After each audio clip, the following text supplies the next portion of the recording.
my man. Good. How are y'all? What's up, Good. How you guys doing? I'm all right.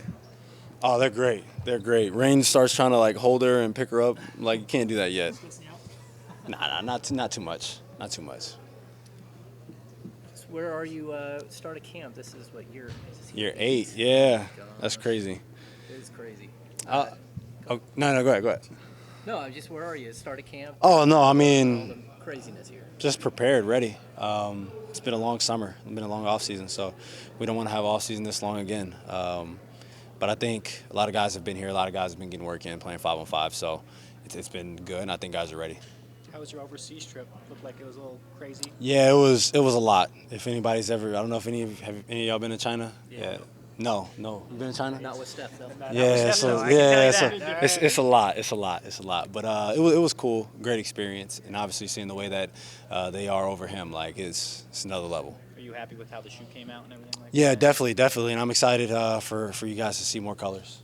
Not to say that you're Mr. Incognito over there, but do you blend with when you're around him because so much focus is on you? Definitely, a little bit, not like a whole bunch, but no, there's no word to describe how it was for him. Like I couldn't imagine being you, so. But being a part of the growth of the game internationally, I mean, being able to make a trip like that, to be recognized and help grow the game of basketball, for someone who just loves the game in general, I imagine that's pretty incredible. Yeah, I mean, it was a great experience. Great experience being able to see the fans. Like it was one guy that like followed us for like 4 days.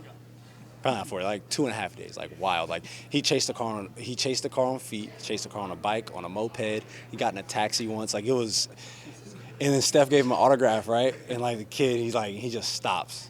But there was another guy that was there next to him that didn't get one. And he's like mad. I'm like, bro, you don't know what he went through the last 2 days. Like you just saw him get that. You don't know what he actually did. But no, it was cool. It was a great experience for sure. You're not encouraging people in Sacramento to do that, though. No, don't do that. No, don't do that. Someone who's been here for years now, I mean, does it feel weird to step into a media day and not have Harrison Barnes around? Yeah, it's funny because I got asked a question, who am I most looking forward to playing against? I'm like, man, as a point guard, like every night you got somebody, so I don't really have anybody. I'm like, I guess it could be HB. Like he's been my longest teammate that I've had since I've been in the league, 5.5 years. So it's gonna be weird and different, not seeing him in the locker room. But you know Chris is there. You know Chris is there though. You're gonna have to play with Chris. Yeah. But no, Did you get it's. to choose some of the performance features on the shoe, or was it all just? Oh, so like I was big on the strap because I don't know if y'all remember the Bloodlines, Brandon Jennings shoe. I'm like that was a big inspiration for me when coming to the shoe. Flow was a big part, so it's kind of the same as like the Curry ones. Yeah. So he's using that a lot, and I mean that's a big reason that I actually signed with Curry Brand. When I started wearing them in December of 22. Yeah, December 22. Yeah, when I started wearing them December of 22. I kind of had a foot problem, and that kind of went away as I wore them throughout the season. So that was a big factor. I'm like, if you like the performance of a shoe or of a shoe company, that makes it easy. Do you like the court feel of it, or is it The court feels great. Court feels great, and the cushion of it's great. So I think I want people to love the design, but I want people to love them even more, being able, like having them on your feet and being able to be on the court. It's like the lateral contained pretty good on it too? Yeah, everything. Like, I don't know if y'all ever see, sometimes I'll be walking, like I just trip. Like if you don't pick your foot up, it just sticks to the ground. So that's a good problem to have for sure. What were you gonna say? Are you expecting anybody else in the league to be rocking them? I don't know. I think it'd be dope if that definitely happens. So I think it'd be cool. I think if people put the product on their feet, I think they'll love them. Demar getting the opportunity, or Demar saying that he chose to come to Sacramento specifically because he feels this is the best place for him to come to win, to join to you guys and what you've been building over the last handful of years. How rewarding is that to hear a guy of his status say, I think this is my best chance? I definitely think it's great. I mean, DeMar was drafted in 2009, and I told him, I was like, bro, I was in middle school. I was in middle school when you got drafted. I was either in 5th grade or in 6th grade, one of the two. I went to high school in 12, 13. So, yeah, I think when he was drafted, I would have been going into the 6th grade, I want to say. So just being able to see the career that he's had and all the big games that he's played in, and then being able to play with him while he's still playing at a high level, I think is definitely a blessing. I think he adds a whole nother dynamic to our team. How would you describe that, his presence, what he brings, like the attributes, and just how you think he's going to fit in and what he can do? Well, I think for starters is we draw the same type of defenders. So, like, 9 times out of 10, I'm being guarded with some type of wing. So I think we take the pressure off of each other in that aspect. But I think with him being on the court, whenever he has the ball in his hands especially, I mean, he's one of the best ISO scorers in the league. He's been that for a long period of time. People talk about his age, him being 35 already. But, I mean, he played the most minutes in the league last year. So your age doesn't matter. You're playing at a high level and you're playing a lot of minutes. However old you are, it doesn't really matter. And then just his playmaking, being able to be on the court with him, and him talking about if a double team's coming from this way or from this way, what he wants to happen. I definitely think his playmaking is a very underrated part of his game. And I think whenever you're actually in a gym with him and you kind of understand his thought process, you kind of see it. How explosive can the offense be given that, De'Aaron? I mean, he like I said, he gives us a whole nother dynamic. I mean, he's one of the best ISO guys in the league. If you don't run a double at him, then then he has a field day. And I think for us as a team and for me as a player, he gets you open shots. He gets guys open shots. So with that, I mean, like I said, it adds a whole nother dynamic to us as a team. Well, what was one of your focuses on the court this offseason that you wanted to bring into this year? I mean, obviously continue to be a better shooter. I think I shot 84 from the free throw line after All-Star break, so wanting to be a more consistent free throw shooter as well. Obviously, I think we are middle of the pack as a free throw team. Last year we win 51, 52 games, and now you're not looking at the playoffs on that from the outside looking in. So in that aspect, and then like I said, just having DeMar on this team gives us and gives me a little bit.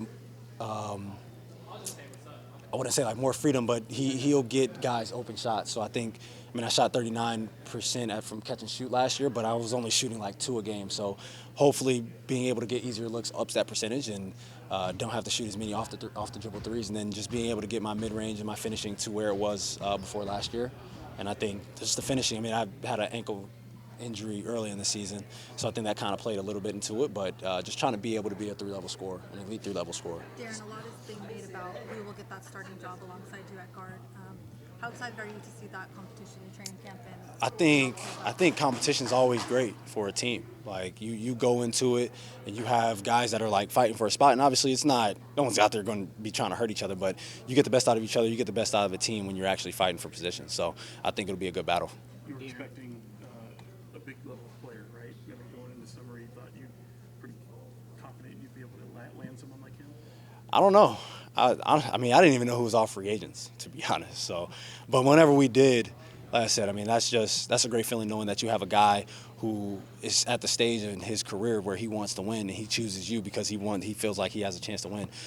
So you have only a select few teams that can really be considered contenders, and we want to be one of those teams. The excitement that you showed for Domas when he got here was obviously through the roof. The pressure he takes off of you. I imagined it was probably similar with DeRozan. Yeah, definitely. I mean, we've seen what DeMar has done. I mean, DeMar's going to year, 15, 16, something like that. 16? Yeah, like, he's been in the league for a long time. He's played at an extremely high level for a long time. And he just adds to what we can do. To the Talk end of about last, that culture that you guys have created the past few years, right? And that he wanted to come here. And how did you establish that, and how does that help you become a better player depending on your guys and the culture that you've really created here? And I think we're still continuing to build that. I think obviously Mike and his staff have it was an extreme shift from the previous season, but most of the guys who was on the team for that year weren't on the team the previous year, so they didn't see that. But you want to continue to build towards that, and that has to do with every single day that you're coming in here for practice or games, no matter who you're playing against. Like we always say, sometimes you're not going to play well. That just is the way that it is. We're human, but you come in with the same mentality no matter who you're playing against, and I think that's where cultures change. When you can have that same mentality regardless if you're playing the best team in the league or the worst team in the league. If you don't shoot well, that is what it is, but you have to control the other things that you're able to control. the way the last season ended, did that leave a sour taste in your mouth? Any motivation for this year at all? Definitely, because I felt like even after the playoff series, like last year, I felt like I was ready to play another month. Like I felt like I was in great shape. I feel like I was playing at a pretty high level for me personally. But as a team, we have to make sure that we're not in that position to lose one game and you're done. Malik said Sacramento is home. you were obviously a big part of him initially coming here, but to watch him make the decision on his own to stay here and maybe turn down more money to remain here, how rewarding is that for you, being his friend as well as his teammate? I think that has to do with just the culture that we've created as well. I don't think he would stay here for one person. So just what we've done as an organization, trying to build a winning organization, a winning culture. He saw that, and obviously he was able to see it firsthand. And I mean, just being able to have that, like, you have to start somewhere. And obviously we did make the playoffs the year before, and then we didn't make it last year, but you still continue to try to build winning habits. And I think he's done that as a player. He's seen us do that as a team and as an organization, and you want to continue to be a part of that. What's that like for you? Because, like you said, with the roster turnover, a lot of guys didn't see the way things were before. You did. You've been here. So for you to see the culture change over your 7 seasons so far in the league, what's this been like? I mean, I think it's been great. I think, like, you come in here every day and you feel it. Like, even going through a practice where you're probably not even doing much, you still see what the coaches are doing, how much work they're putting in, the attention to detail that they're going into with every single game. That was just a shift in its own. And you go into every single game feeling like you have a chance to win. So that's for anybody. And I mean, Malik been through it when, like, he was in Charlotte early in his career. But I tell Keegan all the time, brother, you're lucky that you didn't have to go through that. So we want to continue to build. We want to continue to build towards being a championship team. And you do that by acting like champions before you become champions. Like, no one who's won a championship is like, oh, I'm surprised that we won a championship. You have to be able to build those habits before you're able to win a championship. Thanks, everybody. Yep. Appreciate it. Yes, sir. Hey,